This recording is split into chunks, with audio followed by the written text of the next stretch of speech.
जय हिंद। तो देखिए, आज का जो हमारा टॉपिक है उस टॉपिक का नाम क्या है? न्यूमेरिकल नंबर 2 क्या है, दूसरा आज हम बनाएंगे 5th सेम आदर्शी पार्ट 2।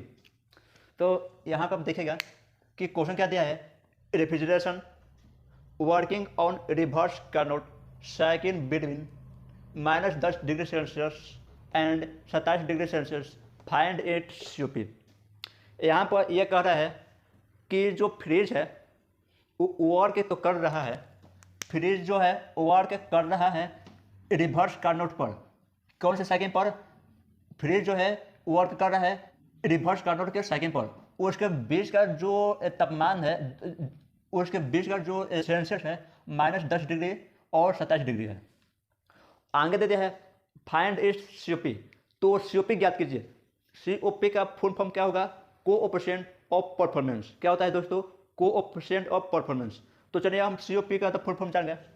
तो यहाँ से हम आपको पार्ट 3 में यहाँ जब हम फर्स्ट क्वेश्चन बनाए हैं उसमें आपको हम कंडीशन बताए हैं, जब कार्नोट आएगा, आगे समझ में, जब कार्नोट आएगा तो तब Q के स्थान पर ना T हो जाता है। क्या हो जाता है?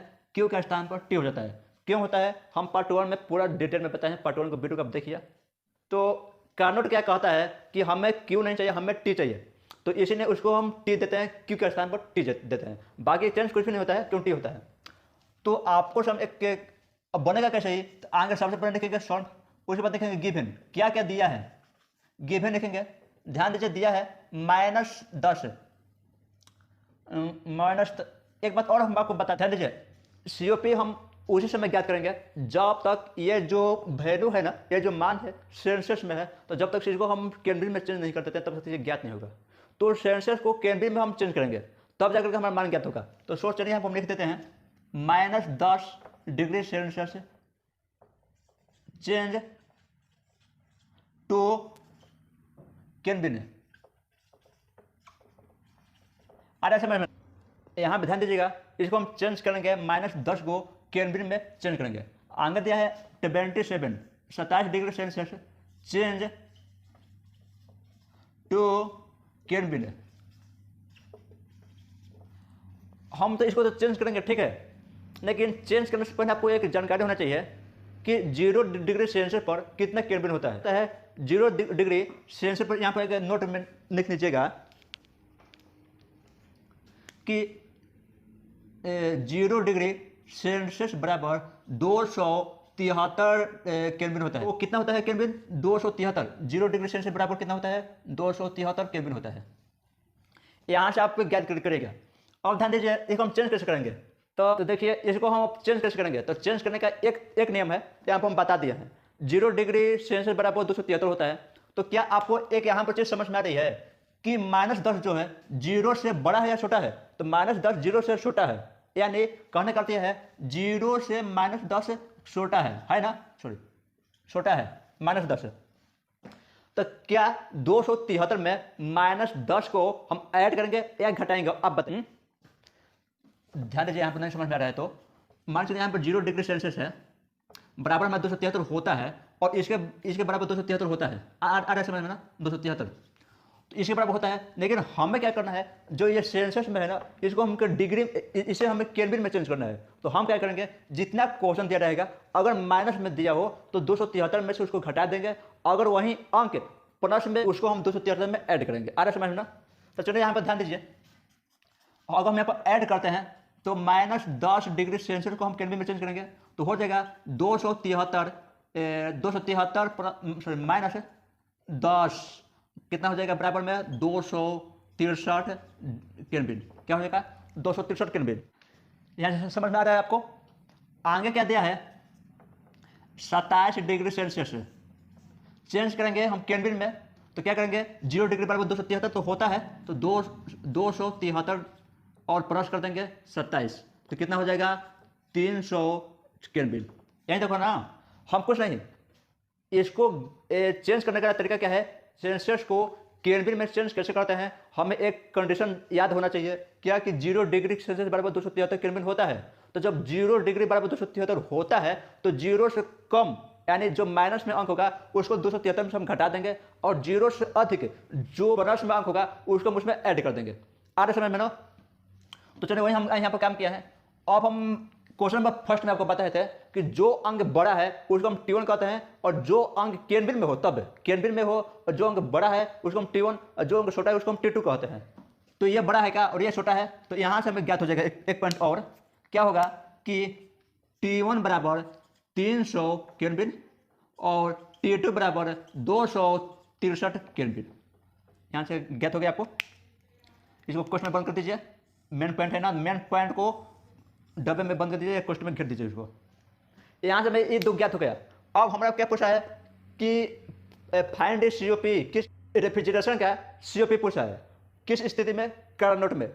तो सिंपल फार्मूला क्या होता है, साधारण फार्मूला COP क्या होता है, R बराबर COP, R का मान क्या होता है Q2 बटा में Q1 माइनस Q2, यही होता है ना। तो हमें क्या पूछा कार्नोट, तो कार्नोट क्या कहता है, Q की जगह पर T हो जाता है, तो ये हो जाएगा COP R बराबर T2 बटा में T1 माइनस T2। ये क्या में हो गया, COP R कार्नोट में हो गया, ठीक ना, कार्नोट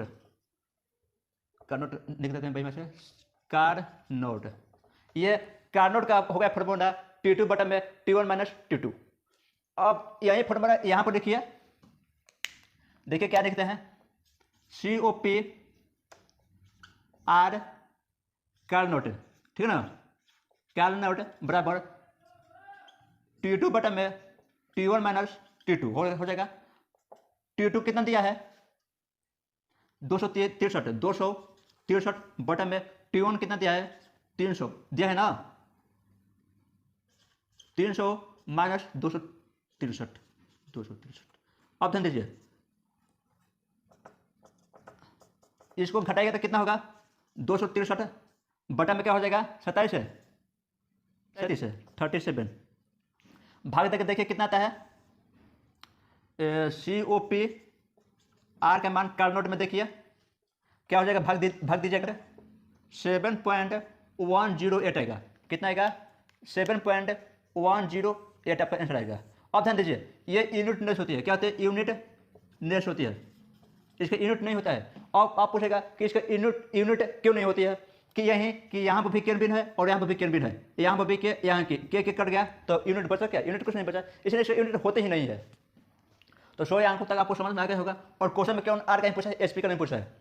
अगर सपोज कीजिएगा कि क्वेश्चन में को दोनों दे देता और आगे क्वेश्चन बढ़ा देता कि find the value of COP it's heat pump, यानी SP का मान अब क्या कीजिए, तो उस वक्त हम क्या करते हैं कि कर देते हैं COP SP का जब हमारा मान पूछ देता है तो हम जानते हैं इसके अपेक्षा ये जो है एक कदम आगे रहता है, यानी एक संख्या ज़्यादा होती है इसका COP SP का।